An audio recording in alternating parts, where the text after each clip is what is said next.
가끔 아이들과 함께 즐거운 마음으로 보는 TV 프로그램이 하나 있습니다.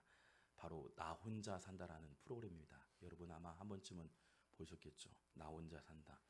이 프로그램에는 다양한 배우, 인기 가수 등 스타들이 출연합니다. 홀로 살아가는 일상을 하루하루 소개하는 프로그램이죠. 이전은 이 배우 어제는 배우 경수진 씨가 소개되었는데요. 그 여배우가 좋아하는 것이 다름 아닌 이 선상에서 즐기는 낚시입니다. 낚시를 얼마나 좋아하는지 금세 알 수 있습니다. 추운 겨울인데도 불구하고 새벽 찬바람을 맞이하면서 아랑곳하지 않고 전혀 추운 기색을 보이지 않았던 모습, 그 모습을 보면서 얼마나 낚시를 사랑하고 좋아할까 볼까요? 그녀의 발걸음을 즐겁게 했던 이유가 무엇일까? 새벽같이 일어나서 새벽을 맞이하면서 추운 바람을 맞이하는 그녀의 발걸음이 어떤 마음일까? 그 즐겁게 했던 이유가 무엇일까? 바로 만선이라는 희망입니다. 배올라 만선을 생각하는 어부의 거룩한 욕심, 바로 만선을 향한 희망. 많은 고기를 낚는다는 그런 희망들을 가지고 출항을 하게 되죠. 그날 그 여배부는 많은 고기를 잡지 못했습니다. 그러나 내내 즐거운 마음으로 하루를 마감합니다. 피곤한 기색도 지친 기색도 찾아볼 수 없었습니다. 왜냐하면 무엇 때문일까요? 다시 출항하여 만선을 향한 희망을 꿈꾸고 있기 때문에 전혀 여러분 힘든 기색이 없었습니다. 여러분에는 어떤 희망이 있나요? 다시금 만선을 향해서 다시금 출항할 준비가 되어 있나요? 이 거친 세상에서 코로나 위기 시대에 다시금 출항을 준비하는 마음을 갖고 있나요? 다시 한번 여러분에게 질문합니다. 여러분은 어떤 마음으로 한 해를 마감하고 또한 2020년도를 준비하려고 합니까? 다시 출항하여 만선을 향한 희망의 꿈들이 있기를 주의 이름으로 축원합니다. 오늘 말씀을 준비하면서 떠오르는 단어는 희망이라는 단어였습니다. 앞으로 일어날 일에 대해서 미리 기쁨으로 기대하는 마음, 그래서 마음이 설레고 마음이 또한 우리의 몸이 반응하는 희망이라는 단어. 희망이라는 단어 참 좋은 것 같습니다. 많은 사람들이 좋아하고 즐겨 우리가 이야기하죠. 희망. 여러분은 한 해를 시작하면서 어떤 마음을 가지고 출항을 했나요? 이루지 못한 일들이 있나요? 혹 좌절하고 고통을 주었던 일들이 있었나요? 그럼에도 불구하고 다시 만성을 향해서 출항을 매일같이 결단하시는 믿음의 성도가 되었으면 좋겠다 생각이 됩니다. 희망의 줄을 놓지 않길 다시 한번 주의 이름으로 축원합니다. 다시 한번 인사할까요? 제가 하나님의 희망입니다. 시작. 제가 하나님의 희망입니다. 1964년 이 폭스 사사장 데릴 잔혹은요, 발명품 TV를 보고 이렇게 이야기합니다. TV는 6개월 만에 사라질 것이다. 말도 안 되는 제품이 될 것이다 말합니다. 그러나 전 세계적으로 TV는 거의 필수품이 되었습니다. 소설 반지의 제왕을 쓴 돌킨은요, 자신의 소설이 절대 영화가 될 수 없다고 이야기했습니다. 그런데 반지의 제왕은 영화로 제작되어 흥행을 하게 됐고요, 전 세계 영화의 판도를 바꾸게 되는 대작이 되기도 합니다. 컴퓨터의 마우스를 발명했던 더글라스 젠 엔젤바트는요, 주위 사람들로부터 왜 이렇게 쓸모없는 기계를 만들었냐고 핀잔을 넣습니다. 그러나 오늘날 마우스 없는 컴퓨터는 상상할 수 없게 됩니다. 1962년 영국의 유명 음반사들은요, 오디션을 보러 온 4명의 젊은이들에게 퇴짜를 줬습니다. 너희의 수준은 말도 안 돼. 너희들의 수준은 말도 안 돼. 이렇게 수준이 안 되는 음반을 가지고 우리에게 왔느냐. 그러나 그 4명이 바로 세계적인 밴드의 그룹 비틀즈가 됩니다. 여러분, 성공과 실패의 차이가 뭘까요? 희망의 소리를 내느냐 아니면 좌절과 불편의 소리를 내느냐의 차이입니다. 여러분에게는 희망의 소리가 있습니까? 아니면 좌절과 절망의 소리를 내고 있습니까? 여러분에게 당부합니다. 여러분, 코로나 위기라고 말하지만 날마다 희망의 소리를 내시길 주의 이름으로 축원합니다. 나는 할 수 있다. 나는 함께한다. 하나님이 함께하심으로 말미암아 새 힘을 얻는다. 소망이 있다. 희망이 있다. 얼마나 근사합니까? 여러분의 입술 가운데도 희망의 소리가 있길 주의 이름으로 축원합니다. 고기 잡는 대부, 여러분 고기 잡는 대부였던 귀재였던 베드로가요, 밤새도록 바다에 그물을 던집니다. 고기를 한 마리도 잡지 못합니다. 절망이 찾아옵니다. 이제 끝이라고 마감하라고 얘기합니까? 그러나 예수님께서 말씀하십니다. 바다 깊은 데로 가서 그물을 던져라. 깊은 데로 던져라. 프로어부였던 베드로가요, 한마디 반항도 하지 않습니다. 깊은 데로 그물을 던집니다. 그물이 찢어지도록 많은 물고기를 낚게 되는 줄 믿습니다. 어린아이에게 손에 들렸던 보리떡 5개와 물고기 2마리를 기억합니다. 배고프고 기진 회중 5,000명의 사람들에게 주라가 말씀하십니다. 제자들은 턱없이 부족하다 말합니다. 말도 안 되는 일이라 말합니다. 그러나 예수님은 말씀하십니다. 어린아이의 손에 들린 보리떡 5개와 물고기 2마리를 예수님께서 축사하십니다. 5,000명이 넘고도 남습니다. 12바구니가 남겼다라고 소개한 줄 믿습니다. 38년 된 명자가 있었습니다. 천사가 하늘에서 내려와 자신에게 기적을 베풀기를 기다립니다. 그 기적의 찬스를 많은 사람들이 차지하기 시작합니다. 매일같이 나는 안 된다, 나는 포기할 수밖에 없다, 인생이 나는 끝이라고 생각했습니다. 그러나 예수님 말씀하십니다. 일어나 걸으라 말씀합니다. 일어나 걸어라 말씀대로 일어나 걸어라 말씀합니다. 말씀을 듣습니다. 38년 된 명자가 횟수가 중요하지 않다고 말씀하십니다. 평생 좌절하고 살아가던 인생인 줄 알았는데 말씀이 일하니 38년 동안 주저앉았던 인생이 발목에 새 힘을 얻게 되고 일어난 역사가 임하게 될 줄 믿습니다. 말씀이 임하면 변화가 됩니다. 말씀이 임하면 일으킴 받습니다. 말씀이 임하면 우리의 심령이 변화되고 우리의 역사가 될 줄 믿습니다. 기적과 저주의 차이는 무엇일까요? 저주의 생각에 짓눌렸는가, 아니면 매일같이 사로잡혀 있는가, 아니면 희망의 주인 되시는 하나님 말씀을 붙드느냐. 우리는 이분들을 다른 말로 표현한다면 성도라 말합니다. 하나님 말씀 앞에 서 있는 거룩한 성도, 구별된 성도, 하나님 말씀대로 살아가는 성도라 말합니다. 이 시대가 아무리 코로나가 위협이 있고 거친 세상에 살고 있지만 하나님 말씀을 붙드는 자가 거룩하게 쓰임받는 성도가 될 줄 믿습니다. 그리스도인은 어떤 사람들일까요? 베드로후서 13장 12절에서 14절 말씀하고 있습니다. 하나님의 날이 임하기를 바라보고 간절히 사모하라. 그날에 하늘이 불에 타서 풀어지고 물질이 뜨거운 불에 녹아지려니와 우리는 그의 약속대로 의가 있는 곳인 새하늘과 새 땅을 바라보도다. 여기 보니까 바라보고 바라본다. 12절, 14절, 13절 말씀 보니 계속해서 희망을 품는 사람들을 말합니다. 십자가의 죽음이 끝이 아니라 부활을 바라보는 사람들, 죽음에서 생명으로 말씀대로 이루어짐을 바라보는 사람들, 사망 권세를 이기시고 부활의 승리를 바라보는 사람들, 바로 희망의 사람들이라 말합니다. 그리고 하나님의 약속의 말씀대로 다시 오실 주님을 소망하는 사람들을 우리는 성도라 말합니다. 그런데 중요한 사실은 준비되지 않으면 아무런 의미가 없다 말합니다. 주님 오심을 기다리는 성도는 어떤 자세를 취하고 어떤 자세로 임해야 할까요?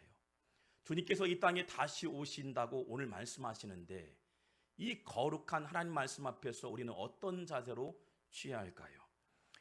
우리가 어떤 모습으로 준비되는가 우리에게 성경은 답을 주고 있습니다. 베드로후서 3장 11절 말씀을 한번 같이 한번 읽어볼까요? 시작.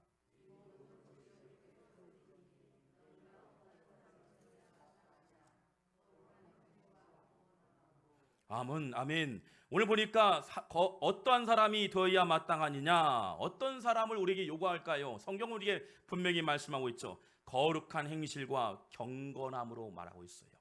거룩한 행실과 경건함. 거룩함은 sanctification, 성결이에요. 날마다 말씀으로 붙들려 있는 사람, 말씀을 사모하고 말씀을 의지하는 사람. 그래서 우리의 심령이 하나님 말씀으로 날마다 새로워지는 사람을 sanctification, 거룩한 성도, 그런 삶을 살아가는 사람 말합니다. 왜 능력이 나타나지 않을까요? 먼저는 우리의 마음밭을 돌아봐야 돼요. 세상으로 곳으로 채우고 있는가? 세상의 많은 향락으로 우리 마음을 더럽히고 있지 않는가? 수많은 먹는 것, 생각하는 것, 취하는 것. 우리의 모양은 거룩하게 보이지만 내면이 다 병들어 있어요.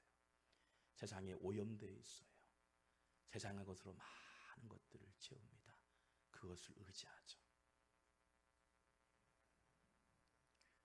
여러분, 우리는 오늘 무엇을 채우길 원하십니까? 또한 어떤 능력을 갖추길 원하십니까? 믿음의 세계에는 분명하게 말씀하고 있습니다. 성도와 교회는 능력이 있어야 한다. 무능력한 그리스도인, 무능력한 교회는 얼마나 비참한 말일까요? 즉 그리스도인은 믿음의 능력이 있어야 한다 말합니다. 교회도 능력 있는 교회가 되어야 한다는 거예요. 능력 있는 성도가 많아진 교회가 힘 있는 교회예요. 기도하는 교회, 성도가 많은 교회가 능력 있는 교회예요. 하나님 앞에서 날마다 우리의 거룩함을 나아갈 수 있도록 말씀을 의지하는 성도가 많은 교회가 능력 있는 교회, 거룩한 성도가 될 줄 믿습니다. 여러분, 어떤 것을 갖추고 어떤 스펙이 있어야만 능력 있는 것일까요?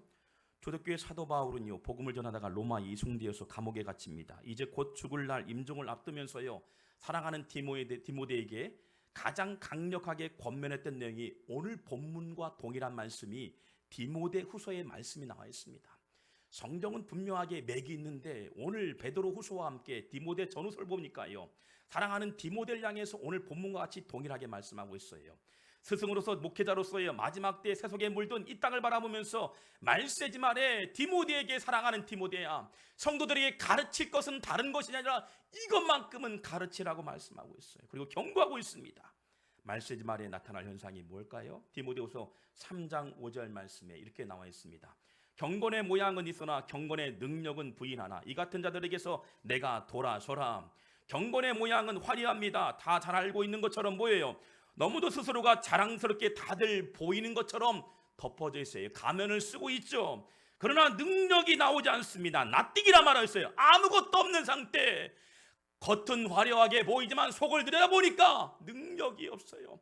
하나님 없이 살아가는, 일주일 동안 하나님 없이 살아가는 인생이에요. 말도 행실도 세상으로 가득 차고 있어요. 그래서 성경은 아무것도 없는 상태, nothing. 우리의 속이 비어있다. 하나님 말씀으로 가득 채야 할 성도에게는 하나님 말씀이 아닌 세상으로 가득 차 있다. 아예 없다고 단언합니다. 속이 비어있는데 너무도 교만하다는 거예요. 세상적으로 가득한데 아무리 찾아봐도 능력이 없다는 거예요. 자기 사진을 보니까 너무나, 이웃 사진들을 보니까, 스스로를 보니까 너무나 세상으로 가득 차 있는 거예요. 그래서 진짜 문제를 만났을 때 이겨낼 능력이 사라진 시대를 당시나 오늘로 비유하고 있습니다. 능력이 없는 시대라 말합니다. 왜 우리에게 능력이 보여지지 않습니까? 하나님, 나에게 기도했는데 능력이 나오지 않습니까? 능력이 없는데 어떻게 능력이 나올까요? 기도의 응답이 될까요? 구약의 성경을 살펴보세요. 이스라엘 백성들이 전쟁을 만났을 때 법궤를 가지고 전쟁이 임합니다. 그런데 법궤를 가지고 가면 반드시 승리하는 전쟁이죠. 어떤 전쟁이든 법궤를 가지고 나면 전쟁이 승리합니다. 왜냐하면 법궤는 하나님이에요. 하나님 말씀이 함께하는 전쟁은 승리하게 돼 있어요. 그런데 제사장들 함께 전쟁에 임했는데요, 전쟁에서 빈번히 패하고 맙니다. 법궤를 가져가고 제사장들 같이 갔는데 법궤를 가져갔는데 전쟁에서 패해요. 패했던 원인이 뭘까요? 외부 탓, 환경 탓하죠. 우리가 많은 문제를 만나고 실패를 만나고 좌절할 때 세상의 탓을 내요. 하나님을 원망합니다. 그런데 원인이 정작 어디 있을까요? 왜냐? nothing. 내 안에 하나님 말씀이 없기 때문에 전쟁을 하더라도 법궤를 가져간들, 제사장이 축복한들 변화가 없는 시대를 nothing이라고 말하고 있어요.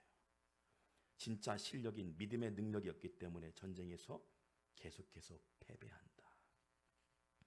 그 결과 계속해서 주변 국가에 속국이 되고요, 심지어 이스라엘 나라가요, 남과 북으로, 북이스라엘과 남유다로 나눠지게 됩니다. 완전히 쪼개져요. 부정과 부패로 노예로 전락하게 됩니다. 그리고 계속해서 이방 민족의 포로가 됩니다. 떠돌이 민족이 되죠. 법궤가 있었지만 능력이 상실된 교회 성도를 말하고 있어요. 오늘날 이 시대를 말하고 있어요. 아무리 코로나가 왕성하게 우리를 공격할지라도 말씀 앞에 서 있는 성도, 어떤 것이 우리에게 위험할지라도 능력 있는 성도가 되길 주의 이름으로 축원합니다. 비단 구약에 관한 이야기만 아닙니다. 오늘 한국 사회도 마찬가지죠. 한국 교회도 마찬가지예요. 힘을 잃어가고 있습니다. 아이들이 넘쳐나는데요, 에코시티 보세요. 수많은 아이들이 있어요. 교회 학교가 사라지고 있어요. 교회는 주변에 많은데 예배의 능력이 사라지고 있습니다. 코로나19가 찾아왔지만 교인들이 민낯이 드러나고 있어요. 정부를 욕합니다. 대통령을 욕해요. 그런데 가는 곳마다 식당에서 많은 세상의 것들로 채우고 있어요. 얼마나 민낯입니까? 내가 온전하지 못하는데 하나님은 어떻게 원망하겠습니까? 찬양이 사라지고, 그리고 어떤 분은 그럽니다. 내버려 두라고. 내가 알아서 한다고 합니다. 스스로 할 수 있을 것 같아요. 내가 스스로 구원받을 수 있으면 교회가 존재할 이유가 없는 거예요. 말씀이 존재할 이유가 없는 거예요. 주일이면 즐겁다고 캠핑하고요, 놀이문화에 빠져있는 세속주의에 빠져 있습니다. 여러분, 이때 분별해야 돼요. 진짜 실력은 위기 가운데 나오는 줄 믿습니다. 나에게 문제가 만나고 어려운 문제 만났을 때 말씀으로 붙드느냐, 그 붙드는 성도가 능력이고 거룩한 성도가 될 줄 믿습니다. 그 거룩한 영성이 우리뿐만 아니에요. 우리 후대들에게 자녀들이 보게 되는 거예요. 우리네 부모님이 기도한다. 우리네 부모님이 위기를 만났을 때 세상을 의지하지 않고 하나님을 의지하는 영성이 그 아이들이 보게 되는 거예요. 우리네 부모님이, 어머니가 눈물 짓으며 기도하는 모습들을 보게 되는 거예요. 날마다 전쟁 같은 삶을 속에서 어찌 능력이 나오겠습니까? 그러나 무릎 꿇고 기도하세요. 아무리 세상에 강력한 것이 우리를 넘어지게 하고 좌절하게 하지만 하나님 말씀으로 기도하고 무장된 성도는 반드시 일어서게 될 줄 믿습니다. 할렐루야. 코로나 위기 가운데도 교회는 부흥할 수 있어요. 왜냐하면 하나님 역사하시니까요. 새벽을 깨우세요. 기도하세요. 말씀을 다가서세요. 그러면 능력이 우리에게 임하게 될 줄 믿습니다. 여러분, 사랑하는 디모데에게 가장 중요하게 했던 답이 오늘 베드로 전후서에 나와 있던 메시지와 똑같습니다. 디모데전서 4장 5절 말씀이 우리가 거룩해질 수 있는 능력이 어떤 능력으로 거룩해질 수 있을까? 우리 한번 같이 한번 읽어볼까요? 시작. 아멘. 하나님의 말씀과 기도로 거룩해진대요. 거룩해지면 능력이 일어난다는 거예요. 많은 세상을 이길 수 있는 능력이 있다는 거예요. 말씀으로 살아가라는 거예요. 배우라는 거예요. 무엇을 배우라 할까요? 성경을 배우라는 거예요. 하나님 말씀을 듣고 묵상하고 기도하고 출발하도 때로는 넘어질 수밖에 없는 세상을 살아가요. 그런데 하나님 없는 인생을 살아가면서 하나님의 은혜는 구합니다. 복음 받고 싶어요. 그런데 오늘 말씀하고 있어요. 말씀과 기도로 거룩해지는데 말씀을 사모하라. 제발 읽으라는 거예요. 하나님 말씀을 묵상하라는 거예요. 말씀대로 살아가면 잃어버린 믿음의 능력이 회복될 줄 믿습니다.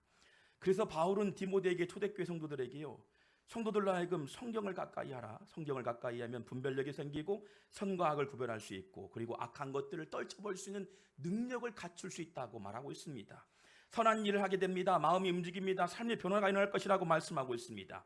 하나님의 사람으로 온전하게 될 수 있는 거룩한 말씀과 기도로 여러분 승리하시길 주 이름으로 축원합니다. 말씀과 기도로 희망을 되찾는 송천 바울의 모든 성도가 되길 주 이름으로 축원합니다. 디모데후서 3장 16절 말씀 한번 같이 한번 읽어볼까요? 시작.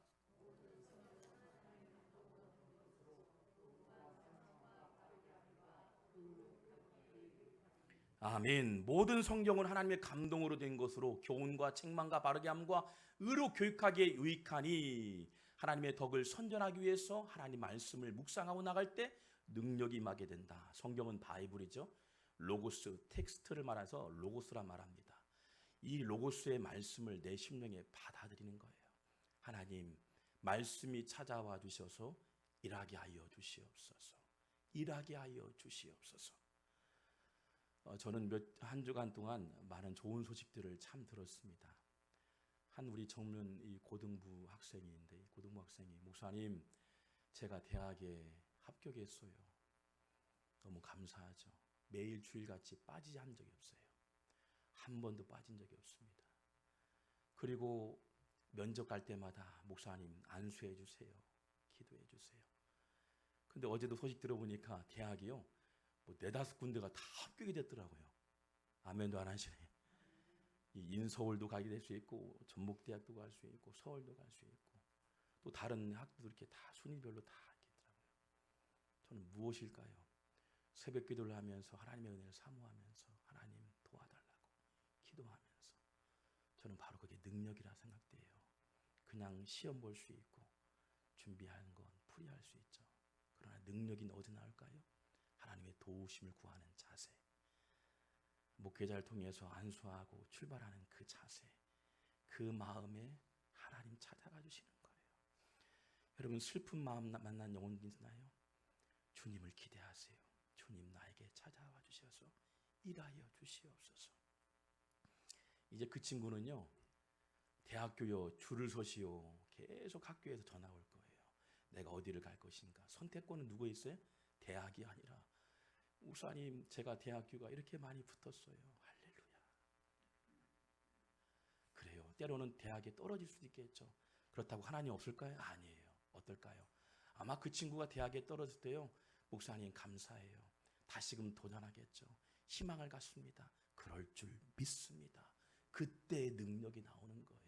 합격에도 때로는 불합격에도 하나님을 의지하는 성도인가, 말씀 붙들고 나아가는 성도인가, 내 마음의 심령에 하나님의 말씀을 가득 채워서 로고스의 말씀이 레마의 말씀으로 일하심을 기대하세요. 소망하세요. 사망이 끝이 아닌 부활을 바라보세요. 다시 오심을 기대하세요. 대림절을 맞이해서 세상의 모든 것들을 내려놓고 하나님 말씀을 가까이 할 때 능력이 우리에게 임하게 될 줄 믿습니다. 그 능력이요, 십자가의 능력이 될 줄 믿습니다. 병고침이 될 거예요. 회복이 될 거예요. 변화가 될 거예요. 세상의 방법인 하나님의 방법으로 우리를 새롭게 하실 하나님의 역사를 보여주실 줄 믿습니다.